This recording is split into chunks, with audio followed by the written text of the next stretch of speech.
Hey, what's going on, friends? Welcome back to the channel Football Therapy with me, your host, Jan. I do hope you're doing well, mate. I really do hope that. And welcome back to another video, and there's lots of stuff to get into today. Do we just do it? Pay the money for Moises? Lots to consider there.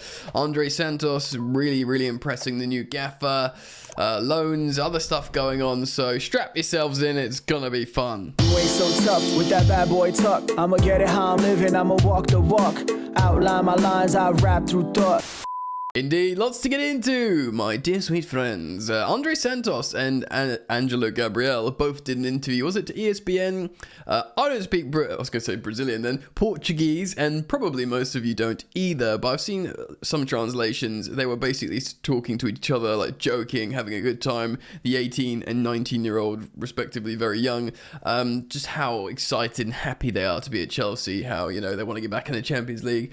They want to fight for the Premier League this season. All these kind of positive stuff. The good vibes are back. The kind of stuff you want to hear. And we probably should start on an article from Nizar Kinsella on the Evening Standard talking about Andrei Santos, of course, the 19-year-old Brazilian midfielder, and what Pochettino thinks of him. Chelsea impressed by Andrei Santos as Mauricio Pochettino leans towards first team role. Pochettino is impressed by young Chelsea midfielder Andrei Santos and is increasingly considering keeping him at the club next season. The 19-year-old is one of the host of players currently auditioning for Pochettino's squad in pre-season who wants to avoid another campaign out on loan. Well, he hasn't really had a campaign out on loan, Andrei Santos. He had 6 months on loan, and that was because we couldn't actually get him a work permit. So clearly, you know, Graham Potter, Lampard would have had him in the first team to play.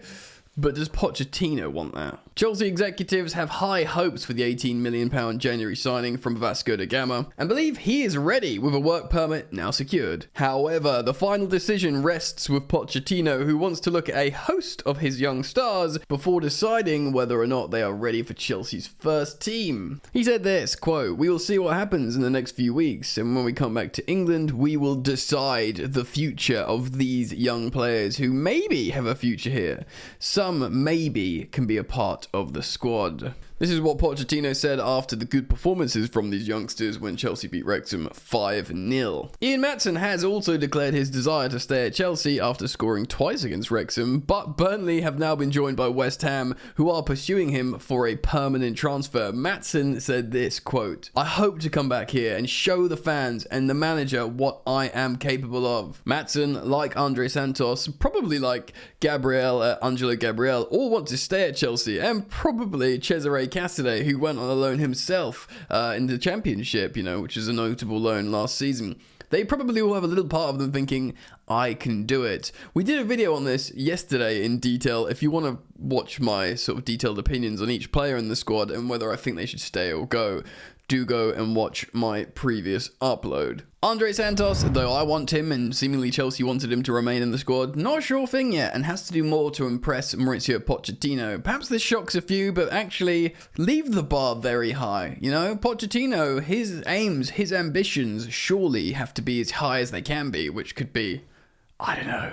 I don't want to say the Premier League title, but top 4, even top 4 is certainly looking ambitious considering we're coming from 12th place and considering the landscape of the current Premier League and its roster. Incredible teams, so competitive, you know, with your Aston Villas and your Brightons and your Brentfords and, you know, even your Fulhams, they're all good now. So top 4 would be tough. And you need an incredible, solid starting 11 and, you know, players that can come in and join that. And, you know, Pochettino has to be convinced. I may be convinced, but that's not enough. It has to be Pochettino. Speaking of young players and loans, Hutchinson has joined Ipswich Town. Chelsea write this. Omari Hutchinson has completed a season-long loan to Championship club Ipswich Town. The winger who arrived at Chelsea last summer from Arsenal will continue his footballing education with Kieran McKenna's side, who earned promotion from League One last season. Hutchinson featured heavily for the development squad last term before making his first team debut against Manchester City in the Premier League in January. Yeah, loads of people wrote him off after that. But ultimately, it's a young player, probably feeling nervous, feeling like he has to lock down his place and impress against champions and eventual treble winners Manchester City. It's tough, but that's why I was bigging up the likes of Lewis Hall, because he played against Manchester City and was our best player on the pitch, despite only being 18. Now, I'm not writing off Omari Hutchinson whatsoever. I think he's a baller, and it could work, though it has got tougher for him with Chelsea signing all these South American sensations that can play in the front three. It's going to be tough.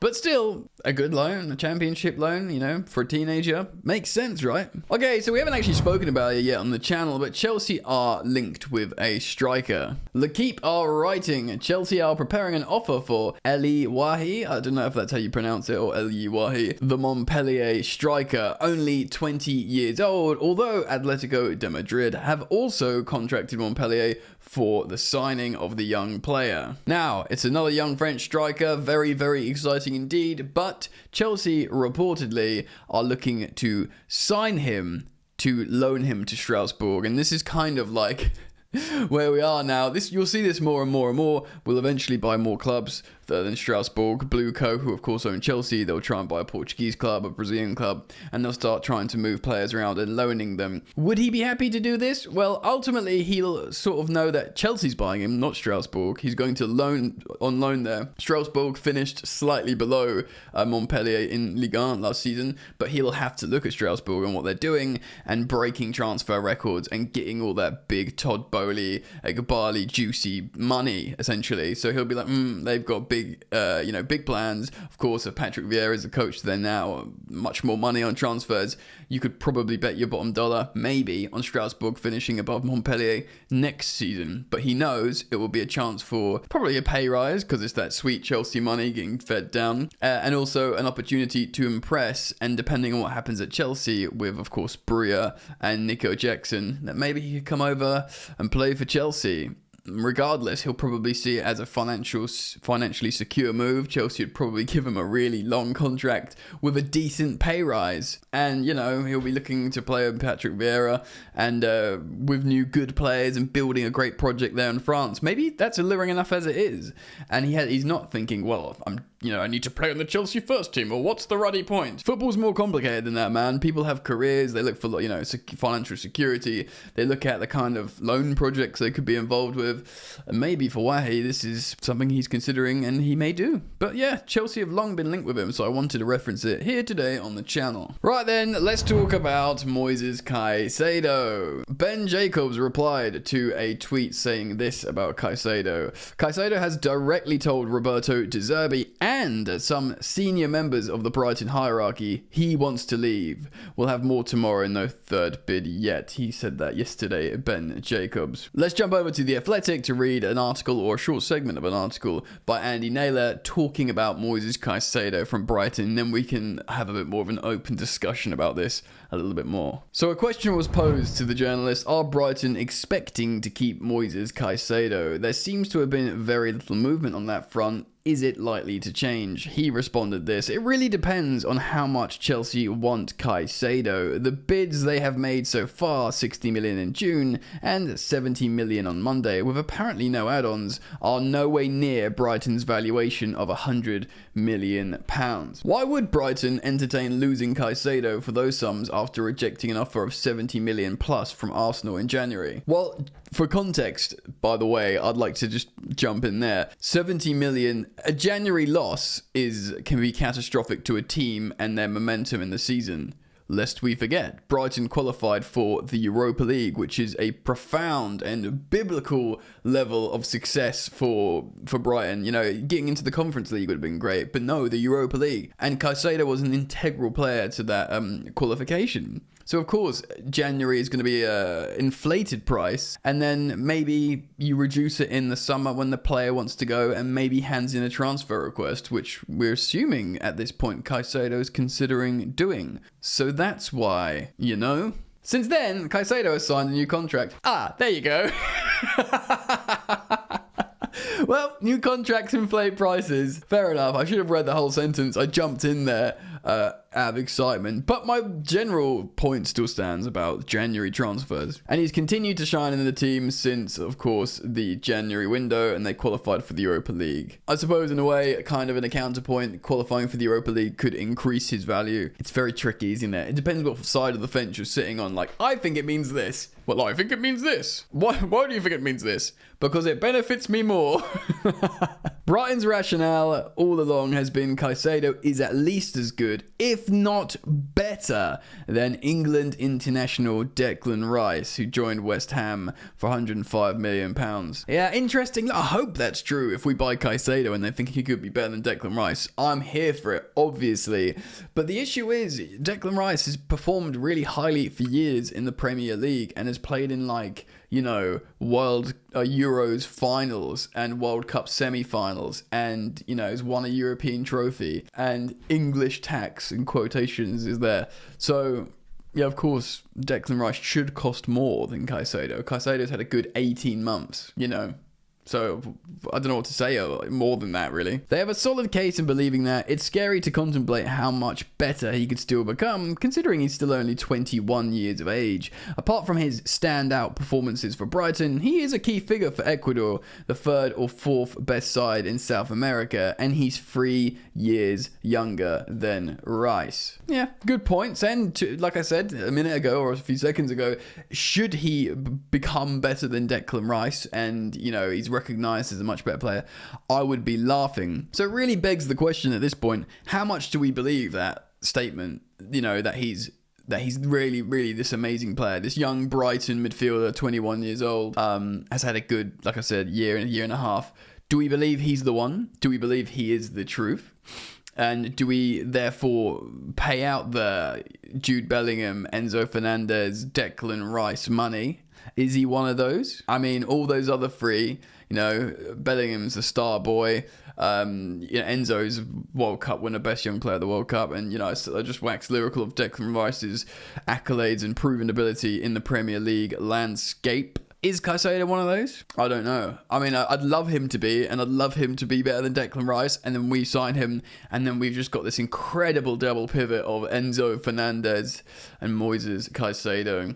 Maybe we just pay it. If Chelsea truly are safe in the realms of financial fair play, of course, that recent investigation, well, the recent audit or whatever for the last 4-year period, Man United were in breach, was it Barcelona, you know, but not Chelsea. Chelsea was sweet as a nut, mate. So if we can do it, and maybe if we reach through, just for example, like say, if we say, look, Brighton, we will pay £100 million for Moises Caicedo, but we're not going to pay £100 million in one payment up front like Arsenal did for Declan Rice. We'll pay it in 4 installments over 4 years for, you know, 25 million is each. Now, will that work? If that is agreeable to Brighton, what do you think? Do you go ahead with that? Do you? Surely Chelsea still maintain a good relationship with Brighton. You know, we bought all their managers and we bought their player and we loaned Levi, and the head of Brighton has said some really positive stuff about Chelsea owners, and they all like each other apparently.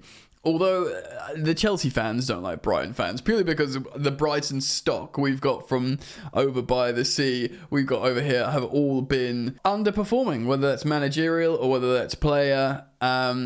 And of course, the stock we sent the other way, Levi Colwell, has been the cream of the crop. And, you know, while they're asking 100 million for Caicedo, they're bidding 30 million for Levi Colwell, who's, you know, an incredible prospect, who Liverpool would probably pay double, triple for that. Apparently, we hear rumours that they'd break the transfer record for a defender for Levi. So Brighton don't value our stuff, and that we just get inherently mugged off by them. There's also reports, by the way, suggesting from the Brighton inclination that Levi is desperate to go back and play in the Europa League under Roberto De Zerbi, where he played well before. I don't know if I believe that. He looks to be smiling in USA in the Chelsea camp in pre-season. Of course, he's yet to play. I imagine he'll play in the next game for Pochettino. We'll see developments there, but Chelsea insist he's not for sale. He's still got 2 years left on his deal. They want him to sign a new long-term deal. And I think the moment, while we remain on this tangent about Levi Colwell, I think the moment he does sign, should he sign, touch wood, I really hope he does, because I think he's a fantastic young player. We can take a collective sigh of relief, and that the Brighton fans and the Liverpool fans and indeed Man City fans can all just go away. I think Guardiola and Man City heard Chelsea say he's not for sale, and there's this degree of professional respect between Chelsea and Man City after they were both, respectively, for their own reasons, very happy for the Raheem Sterling deal and very happy for the Mateo Kovacic deal.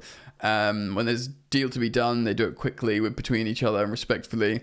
And Man City asked for Levi Colwell. We said, no, he's not for sale. They went away. Liverpool asked. We said, no, he's not for sale. Klopp started ringing him up, and then Chelsea considered reporting him to the FA or reporting Liverpool to the FA. It's just, they did the exact same thing with Virgil van Dijk in Southampton. We did a video on that, of course. And then Brighton are just making loads of bids. So Colwell knows he's a man in demand. But anyway, I wanted to get that in because Brighton reports from Brighton media are suggesting he wants to go back, which is probably not so overly surprising. So what do? Do you pay the money for Caicedo?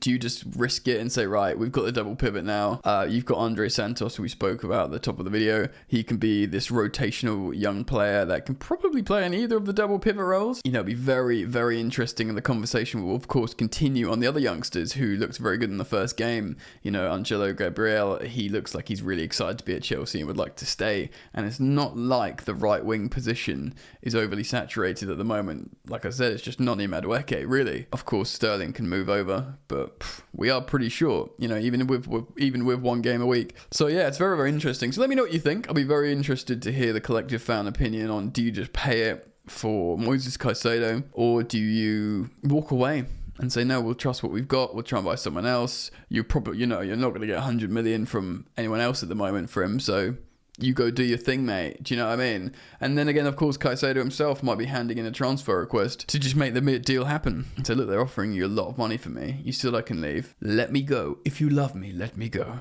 Anyway, right, I'm going to wrap up, guys. Thank you for joining me. Turn the bell on when you subscribe. Thank you for liking the video, and I can't wait to read your comments. Peace.